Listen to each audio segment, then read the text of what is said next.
कि विकास एक रेखीय प्रक्रिया है और एक आयामी है।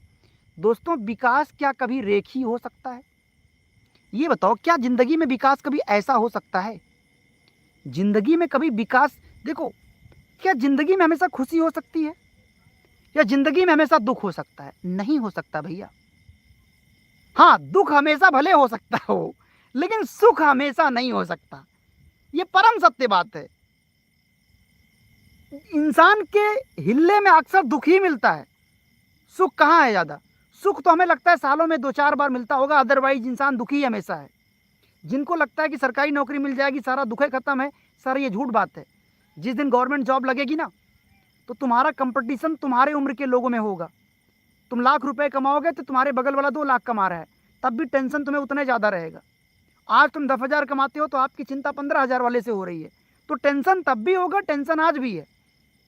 तो ये मत सोचो कि नौकरी लग जाएगी तो बड़ी दिक्कत हो जाएगी। तुम्हारा जो स्तर है ऊंचा हो जाएगा।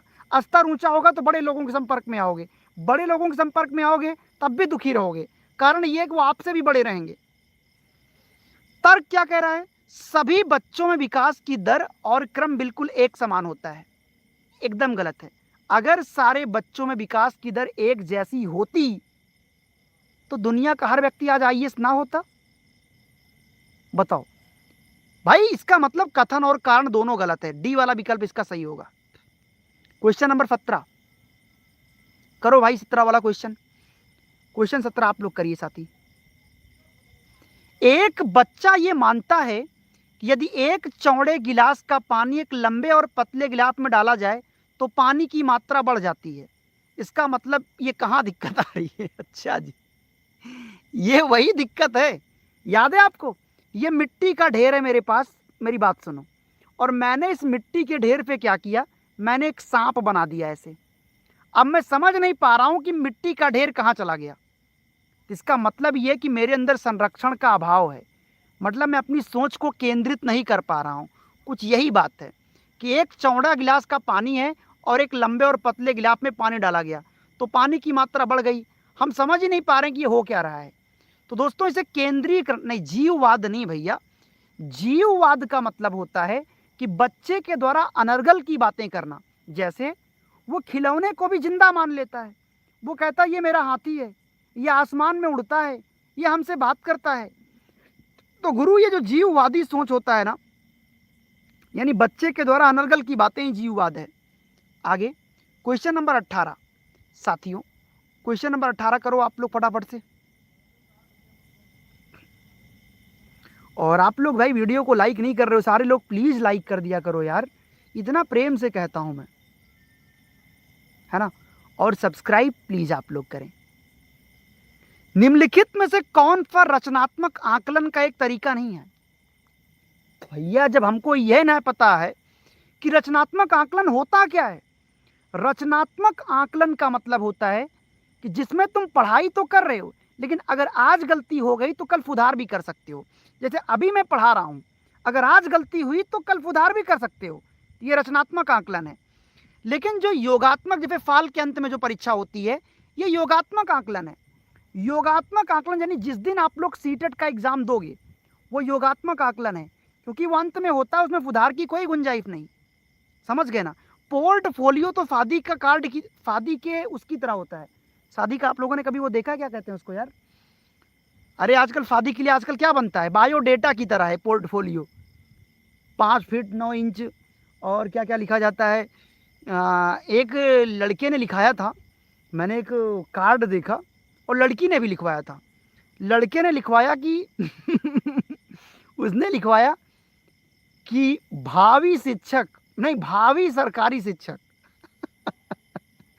मतलब यार, जो आपने किया ये लिखने की क्या जरूरत है? भावी सरकारी शिक्षक, मतलब कुछ भी कहना है। हमने कहा वाह क्या बात है साथी। प्यारे भाई, यानी पोर्टफोलियो एक लिखित दस्तावेज होता है जिसमें बच्चे ने कब स्कूल में एडमिशन लिया, उसके माता पिता का नाम क्या है, उसकी चारित्रिक गतिविधि क्या है, उसकी शैक्षिक गतिविधि क्या है, उसकी सामाजिक गतिविधि क्या है, ये सब कुछ उसमें लिखा होता है। ये प्राइमरी के हेडमास्टर के पास होता है। हमने कहा ना कि शादी के बायोडेटा की तरह रहता है ये पूरी जानकारी। तो ये तो रचनात्मक आकलन में ये भी नहीं शामिल होगा। क्लास में सहपाठी चर्चा, ये तो रचनात्मक आकलन है। शिक्षक द्वारा अवलोकन, ये भी रचनात्मक आकलन है। पोर्टफोलियो भी एक प्रकार से आप कह सकते हो कि रचनात्मक आकलन है। लेकिन दोस्तों, जो साल के अंत में जो परीक्षा होती है, ये बिल्कुल भी रचनात्मक नहीं है। तो ऐसे में साथियों, जो आपका उत्तर होगा ऑप्शन नंबर सी बिल्कुल सही उत्तर है। इसमें कोई किंतु परंतु नहीं है। क्वेश्चन नंबर 19 का दोस्तों आप लोग उत्तर करिए फास्टली।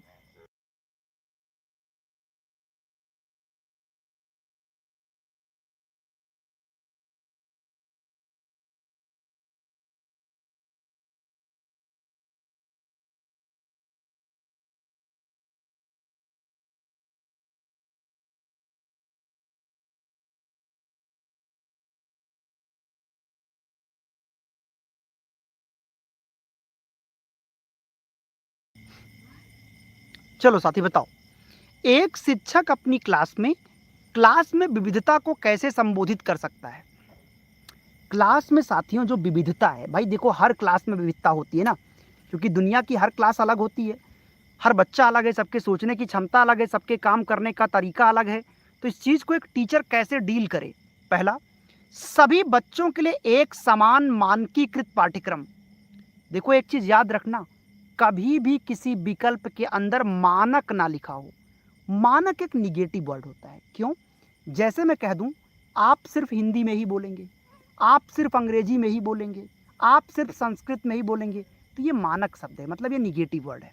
सेकंड ऑप्शन, बच्चों की सामाजिक सांस्कृतिक पृष्ठभूमि को शिक्षण प्रक्रिया में संसाधन।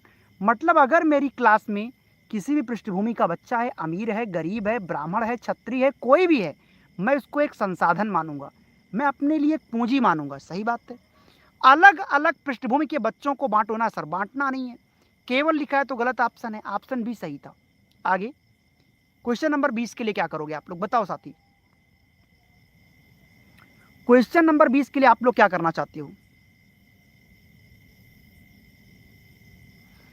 ध्यान अभाव अति सक्रियता विकार एडीएचडी वाले बच्चों की क्लास में मदद के लिए सबसे बेहतर तरीका क्या होगा? दोस्तों, एडीएचडी का मतलब ये होता है कि ये इस तरह के बालक होते हैं जिनका ध्यान नहीं लगता है, हर 2 मिनट में इनका ध्यान उखड़ जाता है, इनका ध्यान मतलब जल्दी से मतलब लगता नहीं किसी काम में। तो ऐसे बच्चों के लिए क्या करोगे? इन्हें क्लास के पीछे बैठा दोगे? नहीं, कार्य को छोटा छोटा हिस्सा में दोगे और स्पष्ट निर्देश बता दोगे कि बेटा ये काम करो, मतलब 10-10 मिनट का, 5-5 मिनट का काम दोगे। सही है। जटिल सरल निगेटिव वर्ड है, सख्त फजा गलत ऑप्शन है। आगे नेक्स्ट, राष्ट्रीय पाठचर्या की रूपरेखा 2005 के अनुसार गणित शिक्षण का मुख्य लक्ष्य क्या होना चाहिए? बच्चों को तेजी से गणना करना। देखो दोस्तों, गणना भी एक निगेटिव वर्ड है, ये भी जान लो। गणितीकरण की क्षमता का विकास करना, तार्किक सोच, एकदम सही। केवल निगेटिव वर्ड है, सूत्र निगेटिव वर्ड है, परीक्षा निगेटिव वर्ड है, अंक निगेटिव वर्ड है। जब जब मैं बोल रहा हूँ निगेटिव है, निगेटिव है, ये बहुत काम की बात होता है, इसको सुनते जाओ, क्योंकि ये आपका उत्तर कराने में आपको बहुत फायदा करेगा। ऑप्शन बी, वाइगोत्स्की के सिद्धांत के अनुसार पाढ़ का सही उदाहरण क्या है? पाढ़ मतलब इसके फोल्डिंग का उदाहरण क्या है? मैंने कहा था कि जब किसी बच्चे को शुरू में मदद करना अनिवार्य है, लेकिन जिंदगी भर मदद ना करना पड़े, तो ये जो आपने अस्थाई मदद किया, इसी मदद को इसके फोल्डिंग या पाढ़ कहते हैं। जैसे एक बच्चा जब धरती पर जन्म लेता है तो शुरू में उसकी उंगली को पकड़कर चलाना पड़ता है, लेकिन जिंदगी भर बच्चे की उंगली को नहीं पकड़ना पड़ता। ये जो आपने अस्थाई सहयोग दिया, इसी को इसके फोल्डिंग कहते हैं, इसी को हिंदी में पाढ़ कहते हैं, इसी को मचान कहते हैं, इसी को ढांचा निर्माण कहते हैं। क्योंकि पेपर में नाम बदल बदल कर पूछता रहता है। तो सेकंड ऑप्शन कह रहा है, जब बच्चा किसी समस्या पर अटक जाए तो फिर संकेत दो, आधा हल किया हुआ उदाहरण दो। बिल्कुल सही बात है, कोई दिक्कत है नहीं। बच्चे को कोई मदद ना दो, गलत ऑप्शन, बच्चे का काम नहीं सर, ऑप्शन बी।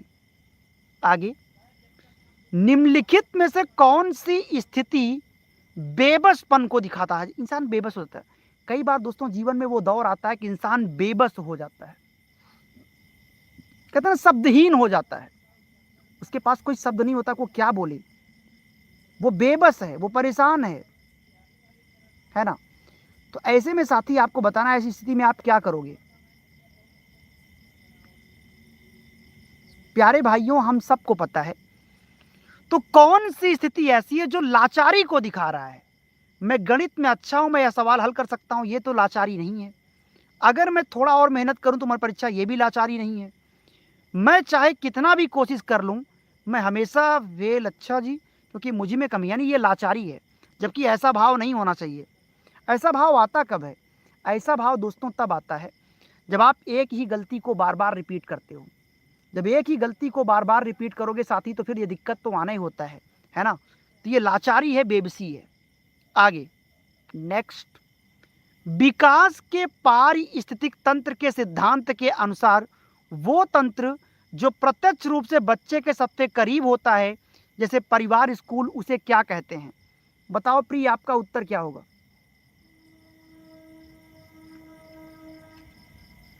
प्रिय साथियों बताइए। विकास के पारिस्थितिक तंत्र के सिद्धांत के अनुसार वो तंत्र जो प्रत्यक्ष रूप से बच्चे के सबसे करीब होता है, उसे क्या कहते हैं? जैसे परिवार, माइक्रोसिस्टम, माइक्रोसिस्टम या इकोसिस्टम। प्यारे भाई, इसको माइक्रोसिस्टम कहते हैं। परिवार तो माइक्रोसिस्टम में आता है, ठीक है। हाँ, और ये जो आपको, हाँ हाँ बिल्कुल सही बात करें आप लोग। ये जो माइक्रो, आपको जो मैक्रो दिख रहा है, ये इसके अंदर दोस्तों क्या होता है, ये बाहरी स्तर को दिखाता है, जिसमें बच्चा समाज से संस्कार सीखता है, रीति रिवाज सीखता है, वो होता है, ठीक है। चलिए, और ये जो एक्सो सिस्टम देख रहे हो, इसके भी बारे में जान लो। ये दोस्तों आमतौर पे ये वो चीज़ें होती हैं जो बच्चों को सीधे तौर पे नहीं, अप्रत्यक्ष रूप से प्रभावित करती हैं। जैसे दोस्तों आमतौर पे क्या होता है, आपने देखा कि आपके माता पिता अच्छे संस्कार पे रहते हैं, लोगों का सम्मान करते हैं, तो आपने भी वो चीज़ सीख ली, तो इसको एक्सो सिस्टम कहते हैं।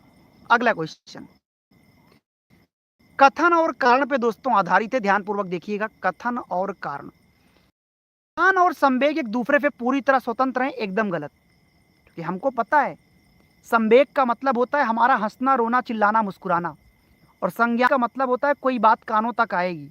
यानी कोई बात कानों तक आएगी तभी तो हम हंसेंगे, मुस्कुराएंगे। और ये कह रहे हैं कि कोई कानों तक, ये कहना ये चाहते हैं कि कानों तक अगर कोई बात आएगी तो इंसान हंसेगा नहीं, मुस्कुराएगा भी नहीं। यानी ये बात तो पूरी तरह गलत है। तर्क ये दे रहे हैं कि परीक्षा का अत्यधिक तनाव बच्चे के संज्ञानात्मक प्रदर्शन को प्रभावित नहीं करता। बिल्कुल करता है। ज़्यादा तनाव इंसान लेता है तो इंसान ढह जाता है। तो तनाव लेना क्यों है ना? जो होना है वो तो होकर ही रहेगा। तो भाई जब आप ये सोच कर चलते हो कि जो होना है वो तो होकर ही रहेगा, क्या दिक्कत है? हम डूब कर तैयारी करेंगे, है ना, पूरी एनर्जी के साथ काम करेंगे। तो प्यारे साथियों, ये रहा आपका आज का सेशन, और उम्मीद करता हूँ कि आपको हमारी क्लास बेहद पसंद आई होगी। फिर भी अगर डाउट है, परेशानी है, तो प्लीज़ आप लोग कमेंट करके अपनी बात रखिए, क्योंकि घड़ी अब इजाज़त नहीं दे रहा है कि हम अगले क्वेश्चन की ओर जाएँ, क्योंकि साथी अगला क्लास भी तो 9 बजे लेना है। तो प्यारे साथियों, ये सूचना मैं आपको दोबारा से बता दे रहा हूँ, जिन्हें भी सीटेट पहली बार में पास करना है, उनको ना कोई बैच खरीदना है, ना कोई किताब खरीदना है। क्योंकि बैच में 5 घंटे डेली क्लास करोगे तो पैसा बर्बाद होगा, और क्लास कर भी नहीं पाओगे, कर भी लोगे तो याद ही नहीं होगा। किताबों में पैसा मत लगाना, क्योंकि किताबों में कभी पेडागोजी नहीं सिखाई जाएगी, उसमें प्रीवियस ईयर का क्वेश्चन होता है, तो ये गलती मत करना। एक ही काम आपको करना है, आपको सबसे पहले पेडागोजी का पैटर्न सीखना है। इसके लिए मैं आपको ये 150 पेज के नोट्स का एक मदद आपको दे रहा हूँ। इस 150 पेज में क्या मिलेगा, 90 पेज में आपको संपूर्ण पेडागोजी, जो अकेला 90 नंबर कराने के लिए काफ़ी है, और 60 पेज में हर सब्जेक्ट का इम्पॉर्टेंट टॉपिक, जिससे भटकना ना पड़े कि गणित में क्या पढ़ूं, हिंदी में क्या पढ़ूं, क्या छोड़ूं। यानी हर सब्जेक्ट बिल्कुल मिनिमाइज करके दे रहा हूं। रोज़ आधे घंटे 45 मिनट थोड़ा थोड़ा करके इसको पढ़ना। मैं आपको वचन देता हूं, तुम कितने भी कमज़ोर क्यों ना रहे होगे, लेकिन आराम से 105 110 आप कर जाओगे। आपको कैसे मिलेगा? नीचे नंबर है दोस्तों, 9653050981 पे कॉल या व्हाट्सअप मैसेज करके साथियों आप इसे परचेज कर सकते हैं। मुलाकात दोस्तों आपसे होगी अगली क्लास में 9:20 पर। अगली क्लास आएगी इसी चैनल पर। तब तक के लिए अपना बहुत ख्याल रखिए। थैंक यू सो मच, धन्यवाद। और चलते चलते निवेदन है, कि प्लीज़ आप लोग वीडियो को लाइक कर दिया करो, सब्सक्राइब कर दिया करो और शेयर भी 2-4 दोस्तों तक कर दिया करो। और जाइए, मिलते हैं हम लोग फिर आधे 1 घंटे बाद मिलेंगे ना, तब तक जाइए चाय, नाश्ता, पानी, एनर्जी लेकर आइए, पूरी एनर्जी के साथ मिलते